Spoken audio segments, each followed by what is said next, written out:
bilhões de reais em 2009.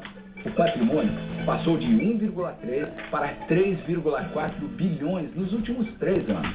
Desde 2007, com o crédito do Banrisul, mais de 55 bilhões foram injetados na economia do Rio Grande. Um banco que fortalece o setor produtivo e gera renda para os gaúchos. Banrisul, compromisso com o crescimento. Neste domingo, o Fantástico vai explicar como as pessoas idosas devem se proteger do calor. O assunto é muito sério. Essa semana no Brasil houve casos de mortes de pessoas de mais idade por causa das altas temperaturas registradas neste verão. Quero dar uma entrevista exclusiva aos repórteres do Fantástico em Nova York. Leonardo DiCaprio.